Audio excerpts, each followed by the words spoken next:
Because Chancellor Kwasi Kwarteng says the Bank of England would be responsible for any market volatility after its bond buying programme ends. And that confusion, I think, comes between the financial side of the Bank of England and the monetary side of the Bank of England, which are now trying to do different things. They are trying to hold things together as best they can. In trying to maintain price stability and at the same time address financial stability issues with this other instrument. Monday, but this is going to get tense, perhaps. Yeah, so you've got both the Prime Minister and the Bank of England. There you have the sounds of investors, fund managers, analysts, everyone talking on Bloomberg over the last month throughout the remarkable political and financial chaos we've all been witnessing. Of course, everyone's been questioning throughout all this the credibility of the Bank of England. So where are we now? Gilts are back to where they were actually before Kwasi Kwarteng's budget. Liz Truss, of course, did not survive as Prime Minister, but still sitting over the road from us here at Bloomberg HQ at the Bank of England is Governor Bailey. So we're going to ask the question this week, did Andrew Bailey, in fact, pull a blinder? I'm David Merritt. This is In the City, Bloomberg's podcast connecting you to these stories and the voices at the heart of the City of London. You followers of Francine's Instagram will know she's still in New York City in her Halloween costume, no less. But here with me in the London studio, I'm joined by Bloomberg reporter Phil Aldrick and Bloomberg Television economics and government correspondent Lizzy Burden. Welcome, Phil and Lizzy, back to In the City. But before we begin to discuss, it's just been pointed out to me by my producer that the phrase pull a blinder is apparently not internationally recognised. And she's got an article about 88 very British phrases that will confuse anybody who didn't grow up in Britain. So we're going to have to define what we mean. Pull a blinder. Lizzy, can you have a go at defining what we mean by that? Pulled it out the hat. He was a walking comms crisis, and now he's shown how it's done. There we go. So would you agree with that, Phil, that Andrew Bailey is now showing the world how it's done? Yeah, the handling of the LDI fiasco was pretty impressive by the Bank of England. They used a market intervention tool that they'd never used before. It worked. It stabilised the long end of the gilt market. They've started quantitative tightening, so they're starting to sell gilts that they bought during the sort of easy years of after the financial crisis. That has never been tried before. Days after this near catastrophe in markets, they're able to do this. So all of that would suggest that the Bank of England has pulled a blinder here. I think that's fair. I'm swelling with pride. What do you think, Lizzy? Do you agree? I mean, just rowing it back a bit, the reason that I think he pulled a blinder was because Andrew Bailey said that this emergency intervention to help out pension funds was only going to be temporary. And then you had the Chancellor at the time, Kwasi Kwarteng, saying that if the market turmoil continued after the deadline, then that was a matter for the Bank of England, so a threat. And Andrew Bailey was really saying, get your act together, pension funds. And then what he really meant was, get your act together, government. They seemed to. Liquidity improved. And it made Kwasi Kwarteng look like he'd lost to Andrew Bailey in the end. Yeah, I mean, it all happened in Washington during the IMF meetings, and it was... Where you were? I was there. You were there. I was at the event where Bailey said, we are ending this temporary gilt buying programme on Friday as planned. We've announced that we will be out by the end of this week. You've got 3 days left now. You've got to get this done.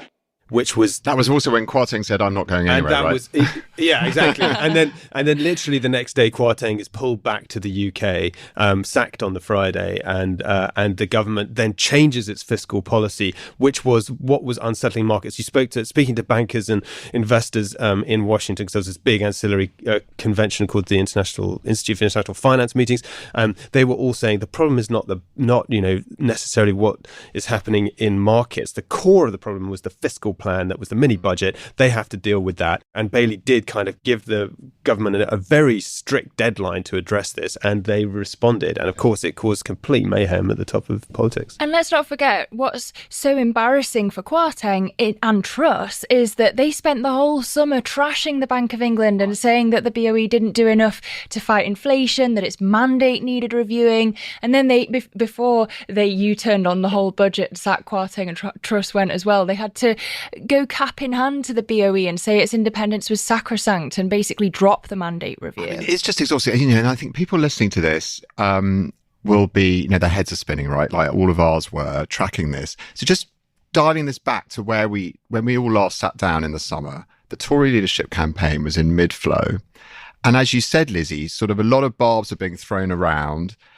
we discussed, didn't we, how the bank was under attack by the Tory party.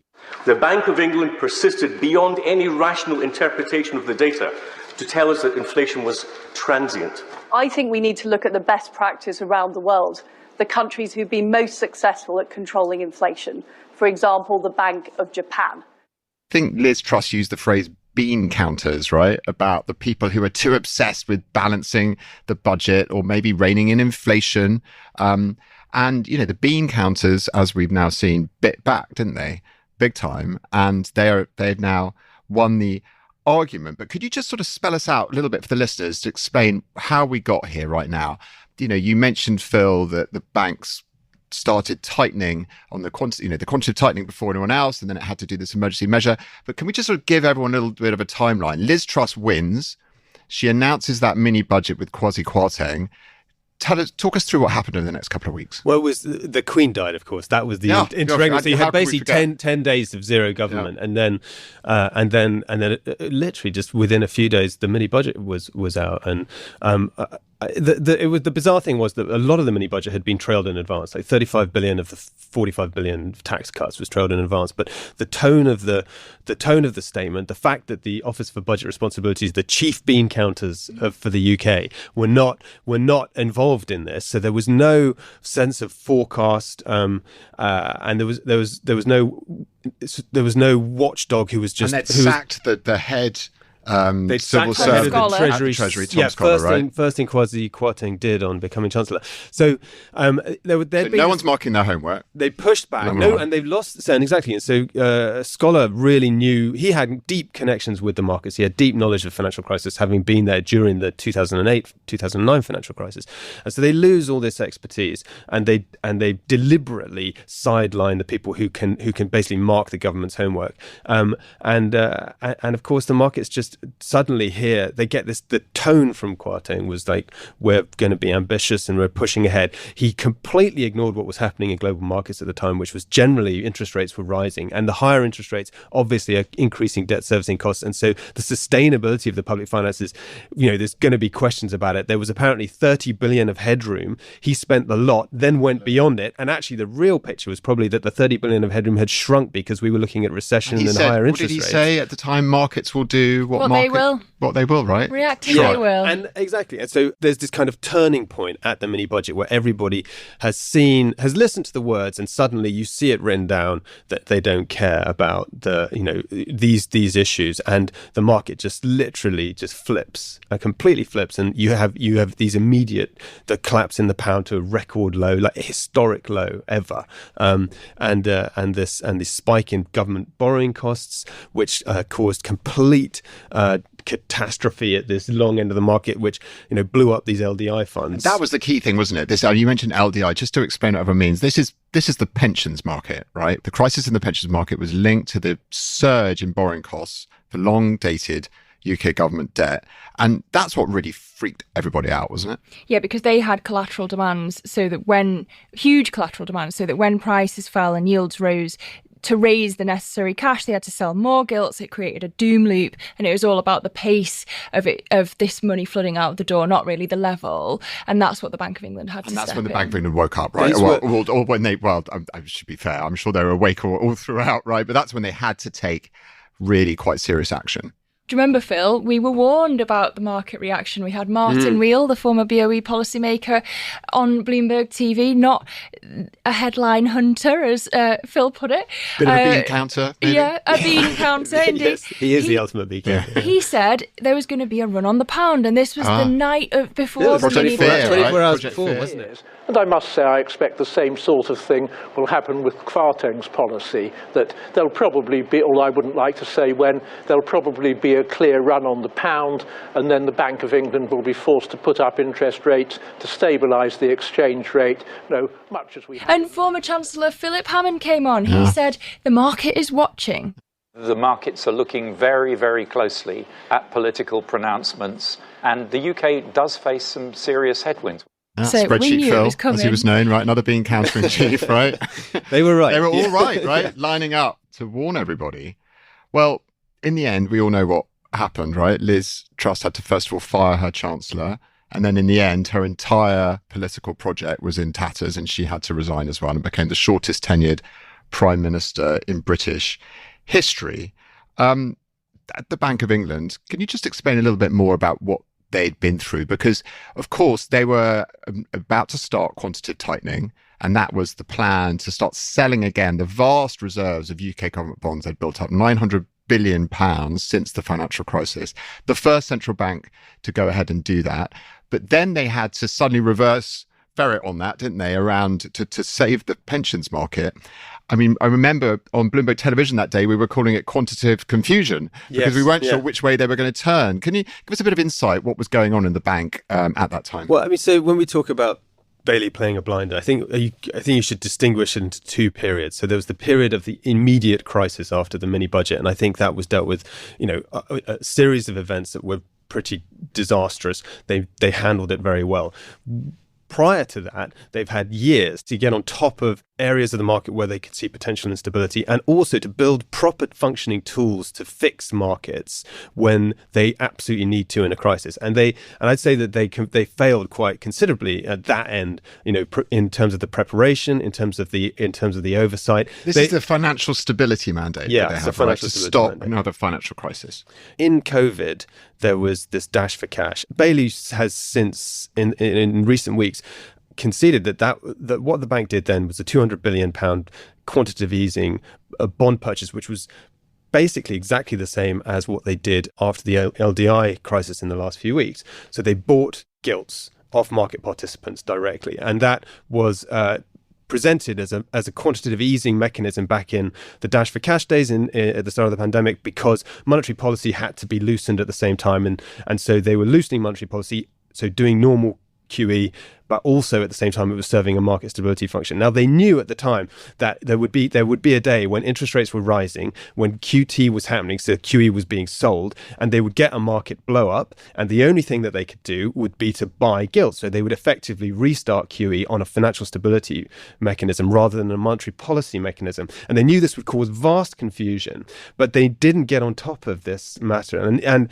I've been told that people, senior policymakers in the bank were talking in sort of March 2020 or around that time about them needing these two buckets. They needed to have blue QE and red QE, and blue QE would be normal monetary policy QE, and red QE would be this financial stability mechanism. So we really are in the matrix here, right? Yeah, we're blue pill, red pill. Blue pill, red pill. So what are you going to do? But they needed to communicate this. They needed to tell everybody beforehand. They needed to design a tool, and they were talking about this. And there was no formal disclosure of all of what was going on. They didn't have a tool like they have other financial stability tools, like they've changed the borrowing requirements for mortgages to make it harder to borrow. They did that a few years ago. They have these particular tools. People know about them. And this one just was like, the king of all financial stability tools. Go into the markets, buy gilts, rescue everybody indiscriminately, put the taxpayer at risk fundamentally, although it actually looks like with this LDI stuff, they're going to make a fortune.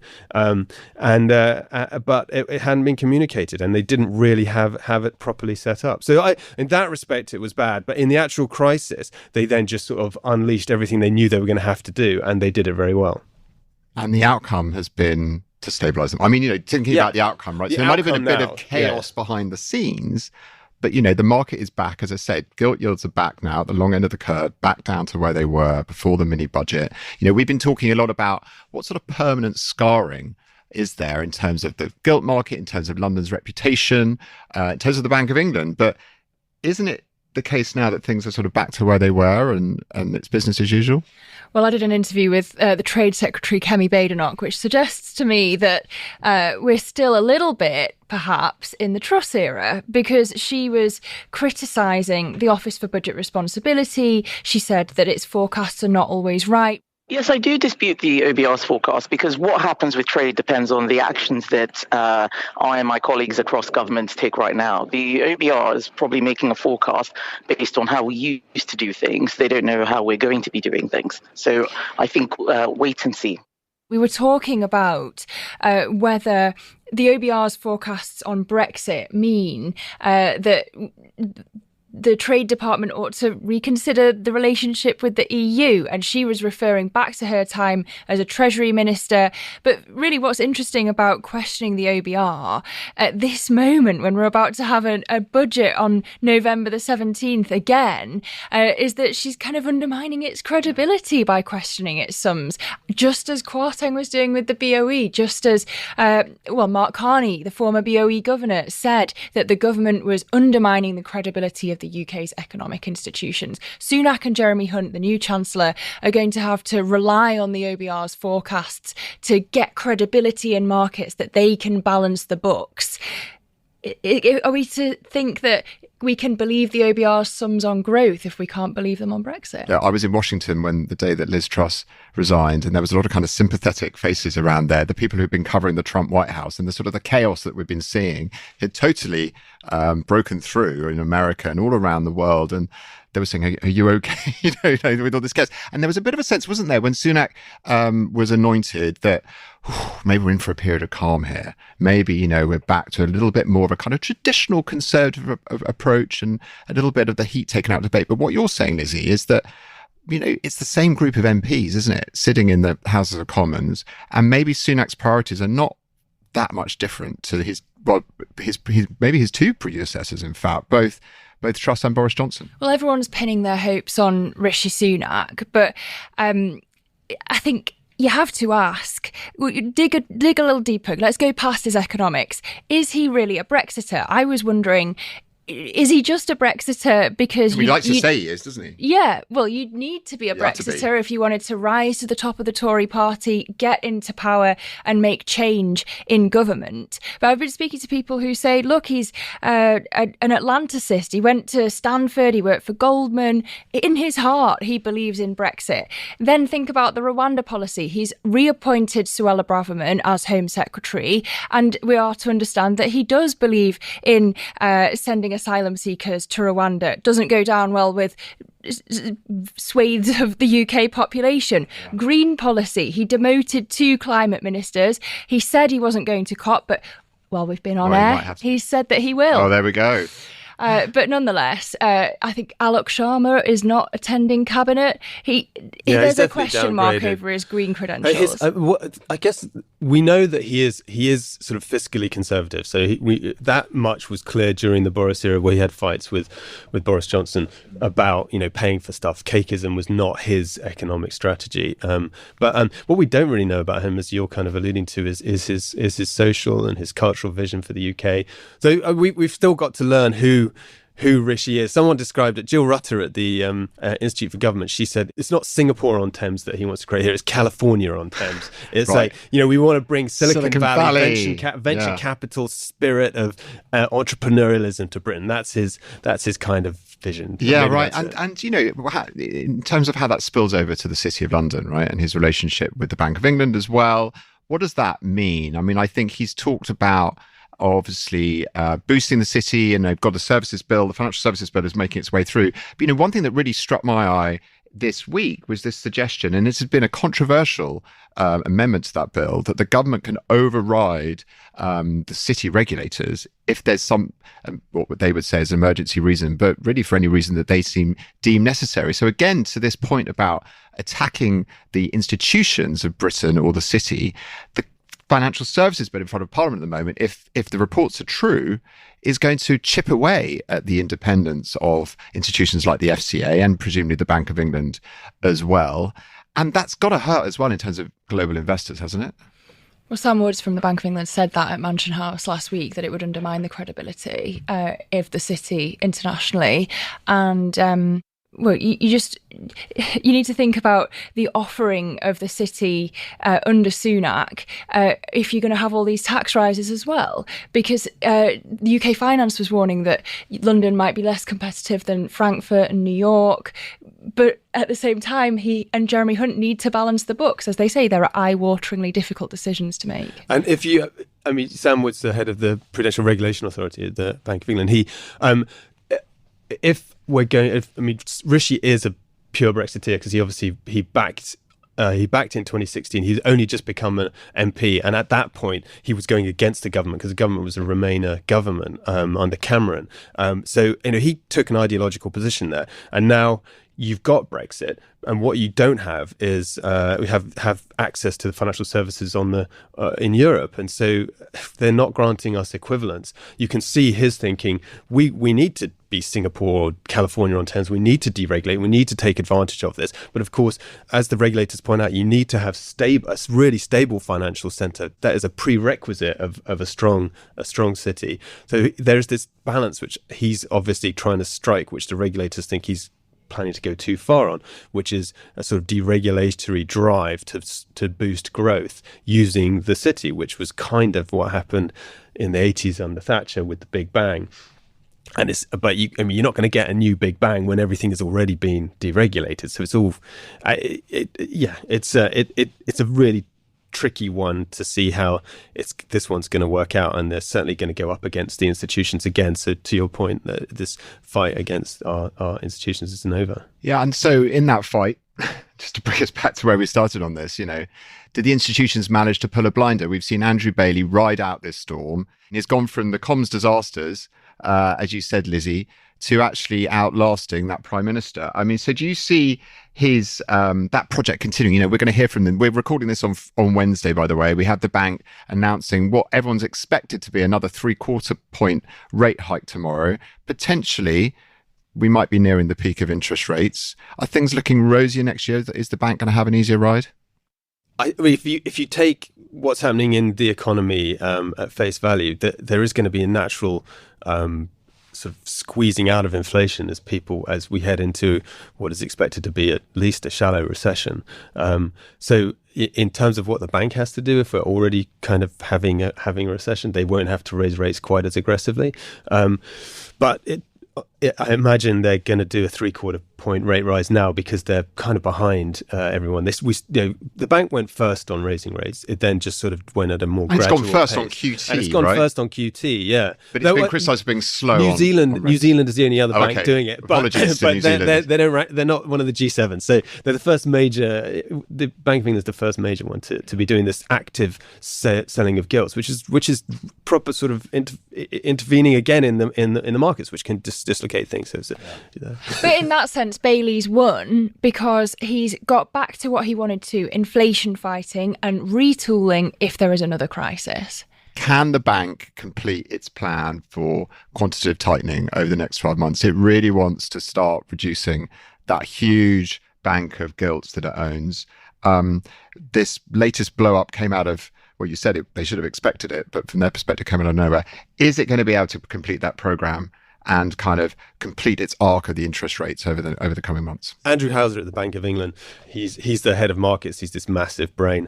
He was saying that this LDI blow up and the pension fund crisis has obviously it's been sparked by rising interest rates, and rising interest rates make pension funds natural buyers of gilts. So one of the bizarre kind of things that may be happening here is that rising interest rates are going to make pension funds purchase more of the government debt that is issued. So can they get through this? So can these align actually in a really neat way? Can they do the 40 billion of active sales? Can the Bank of England do 40 billion of active sales that they're planning? They're targeting it at the short end of the market where there is appetite, and you potentially actually have these pension funds becoming more attracted to buying it because of rising interest rates. So the first one got away really well, didn't it? There was 3.6 times cover. If the government doesn't issue masses of debt, like as was expected under Kwasi and co, then maybe there is the capacity to absorb it without another blow up. And so we're talking about the ultimate blinder, are we, for next year? Yeah, Bailey the hero saves the UK. Let's see what they do at the long end, because that's obviously where the market turmoil happened. We might hear more about that at the BOE decision tomorrow or today when you're listening to this, maybe. Okay, thank you. Brilliant. Thank you so much to Lizzy Burden and to Phil Aldrick.